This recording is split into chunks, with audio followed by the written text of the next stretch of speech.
I'm 49, just turned 49 recently, and these are 5 things that I know absolutely for sure.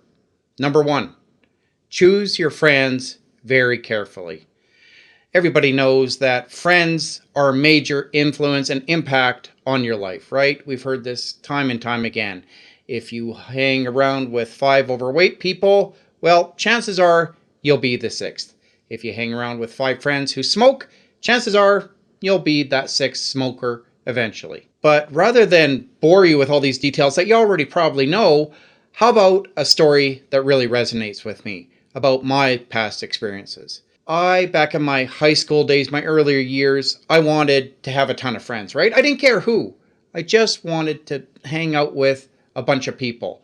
And so I'd make friends with almost anybody. Like I tried to be their friend and kind of bend over backwards a little bit. And so I'd go up to people and, hey, do you want to hang out? Do you want to grab coffee sometime? Whatever. Doesn't matter, what nationality, race, or anything, which is a good thing.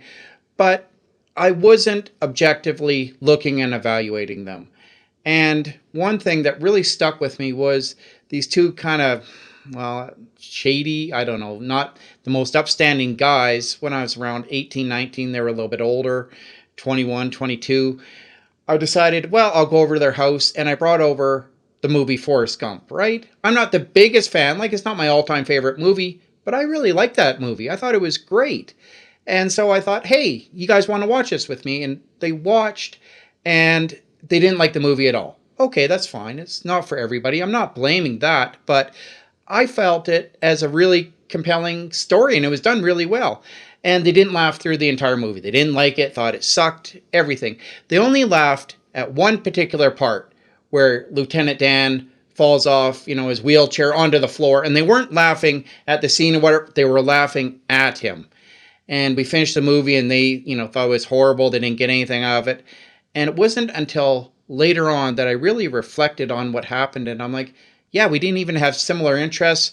They were headed in the direction that I want to be headed, positive, with integrity, going somewhere in life. And it's kind of for the best that it didn't work out. But I'm like, why did I want all these friends so bad? Right? Was it because I was lonely? Was it to just have another notch, on my friends list? Like, hey, instead of 32 friends, now I got 34. Well, it was the second reason, right? I just wanted to have more friends. And you'll find that some people, I myself was like this at first, years and years ago, that you have all these friends on Facebook, all these connections on LinkedIn.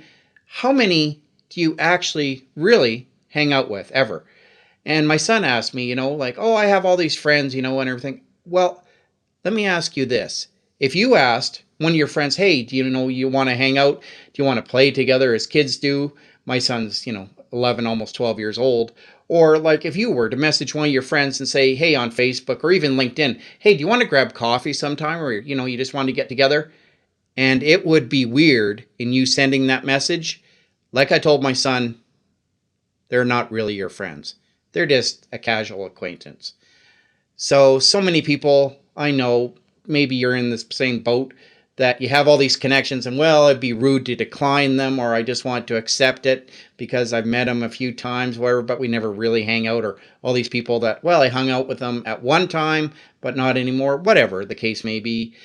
Well, choose your friends really carefully, because you'll find that if you're with motivated friends that are nice, have integrity, and they're actually going places, chances are that'll rub off on you as well. Like, you know exactly what I'm talking about, I'm sure. Number 2 is insight and when to actually listen to yourself. Now, this is a really in-depth topic, but I'm going to try to cover it the best that I can.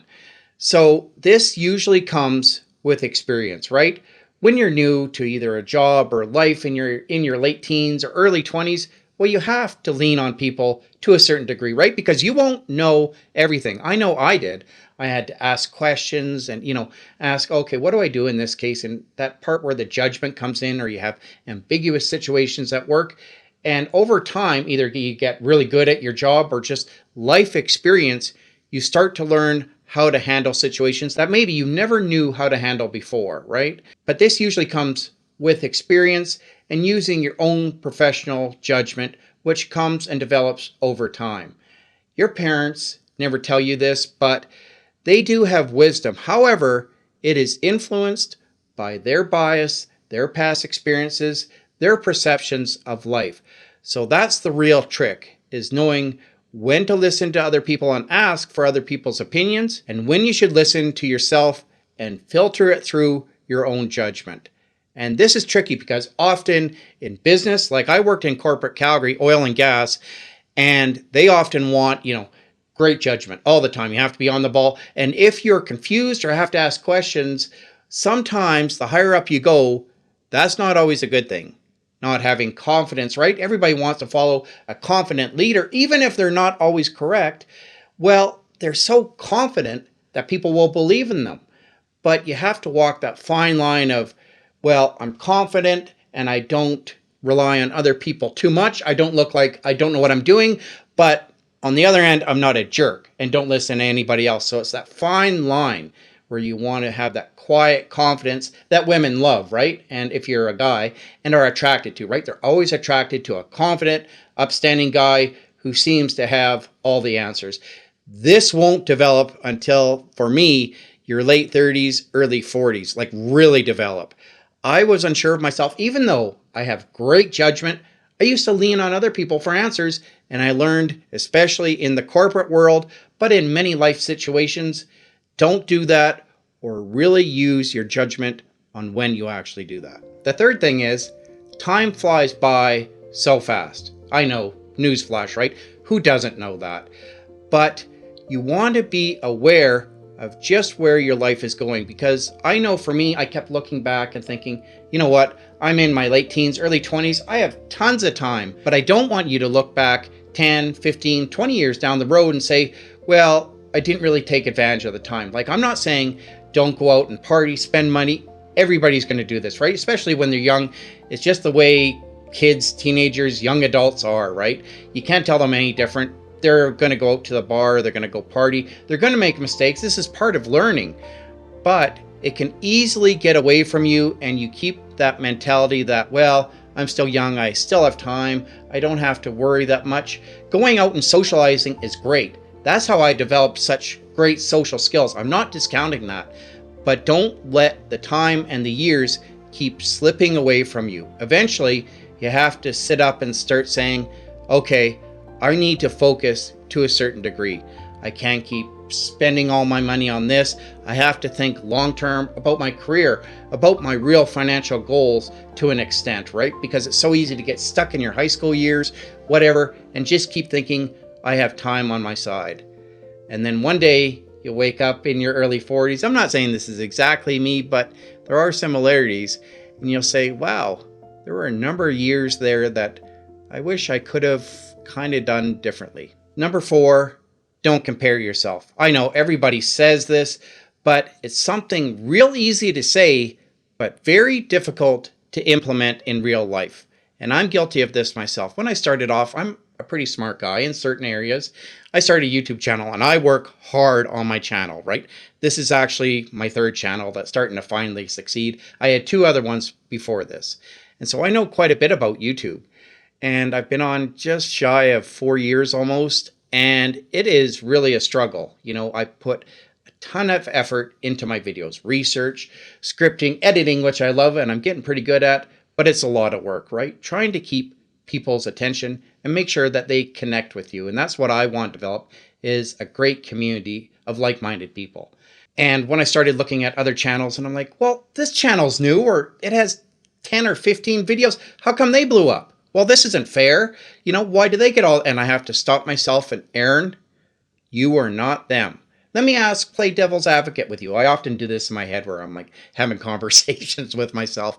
And I'm like, okay, say this other channel, say it died. Nobody watched it. It just went away. It lost its momentum. How would that affect you and your position? Would that make your situation any better? And I'm forced to look at myself and say, well, no, not really. It wouldn't affect me at all. Then why are you so jealous, in a sense, of their success? Like, why are you beating yourself up saying, well, you deserve this, or I worked harder?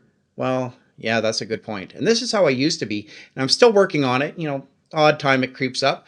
But overall, I really try my best to not let other people's success intimidate me. I try to be happy for them. I don't wish ill will on anybody. I'm happy that they're succeeding. And what I figured out, and this is something you can really use for yourself, is if you're jealous or you see somebody else doing well or something, what are they doing? What traits do they have that you're jealous of? What's leading to their success?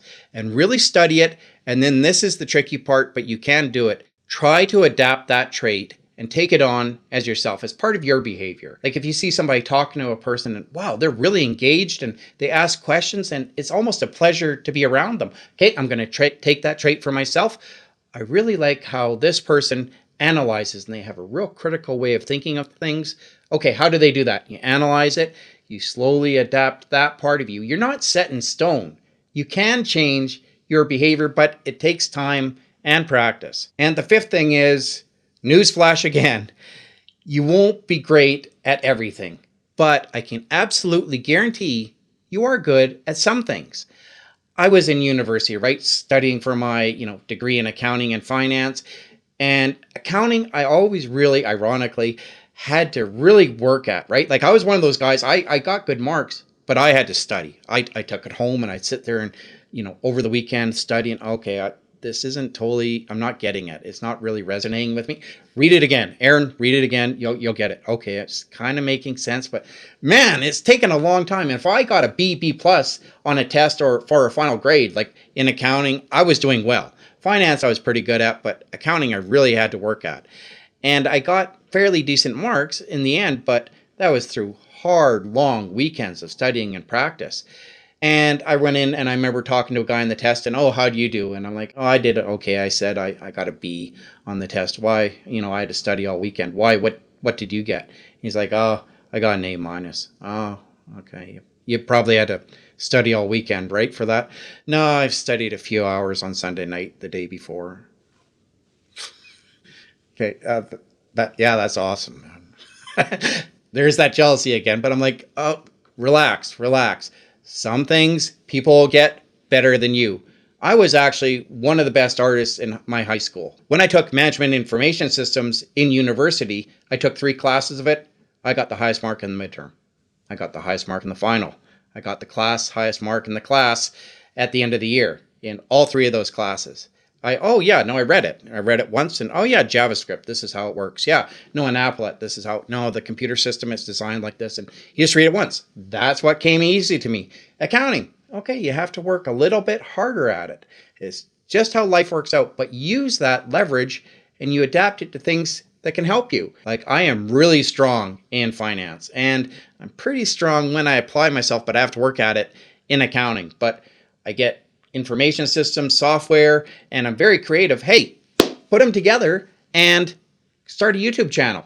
This could work out great. And that's part of the reason why I started this channel. The other reason was because I've been in finance and have that experience and education, the background of 20 plus years, and I've been investing for over 20 years as well. So I want to pass on my knowledge to other people like you and explain it in simple terms for Canadians that everybody can understand. So if you're in a financial rut, hopefully I can help to some degree and get you out, because I'm not sitting on millions of dollars and I'm not leaning up against a Lamborghini. I'm like you. I work hard for my money, but it is a challenge if you're in the middle class to get out of a financial rut, especially with everything we have going on, right? The cost of housing, the cost of living in Canada has gone up dramatically. Hey, like I said, I live in Western Canada. I'm an accountant and I make entertaining videos for people in the middle class that feel like they're stuck in a financial trap. So if this sounds like something you'd be interested in, consider subscribing to my channel, or I'm going to have to run you over with my Zamboni. No, I'm serious. I'm coming for you. So I'll leave you with these parting words, as I really like this quote. The best way to avoid criticism is say nothing, do nothing, be nothing. Aristotle.